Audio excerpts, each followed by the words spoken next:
Hi friends, welcome to my channel. Friends, ఈరోజు మనం Christian Bible మన మొబైల్లో ఎలా వాడాలనేది చూద్దాం. ఫ్రెండ్స్, మనం చాలా మొబైల్ యాప్స్ చూసుంటాం, బైబిల్ యాప్స్, కానీ సరిగ్గా కొన్ని పనిచేయవు. కొన్ని అన్ని వాక్యాలు అనేవి అన్ని అధ్యాయాలు ఇవ్వరు. కానీ ఈ యాప్లో మాత్రం మొత్తం అన్నీ ఉంటాయి. మీకు చాలా యాక్యురేట్గా పనిచేస్తుంది. ఎందుకంటే మనం చర్చికి వెళ్తాం, ఒకసారి బైబిల్ తీసుకెళ్ళడం మర్చిపోతాం. ఇలాంటి విషయాల్లో మనం మొబైల్లో బైబిల్ ఉంటే చాలా యూస్ఫుల్గా ఉంటుంది. దానికోసం ఏం లేదు ఫ్రెండ్స్, ఈ తెలుగు బైబిల్ అనే యాప్ మీకు ప్లే స్టోర్లో అవైలబుల్లో ఉంది. మీకు కావాలంటే కింద డిస్క్రిప్షన్లో లింక్ ఇచ్చాను, మీకు కావాలంటే అక్కడి నుంచి డౌన్లోడ్ చేసుకోండి.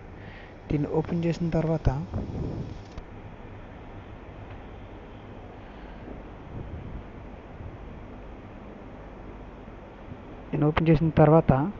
మీకు కింద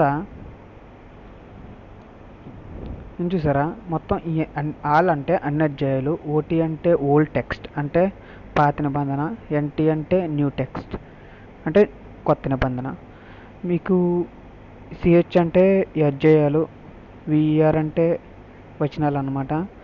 ఇది మత్తయి మొదటి అధ్యాయము, ఈ 2వ వచనం చదవాలంటే మీకు ఇలా ఉంటుంది. మీకు కావాలంటే ఎవరికైనా షేర్ కూడా చేసుకోవచ్చు. ఇక్కడ షేర్ ఆప్షన్ కూడా ఇచ్చాడు, మీకు కావాలంటే షేర్ కూడా చేసుకోవచ్చు. ఫ్రెండ్స్, మీకు ఈ వీడియో నచ్చిందని అనుకుంటున్నాను. మీకు నచ్చితే లైక్ చేయండి. ఏమైనా డౌట్స్ ఉంటే కామెంట్లో రాయండి.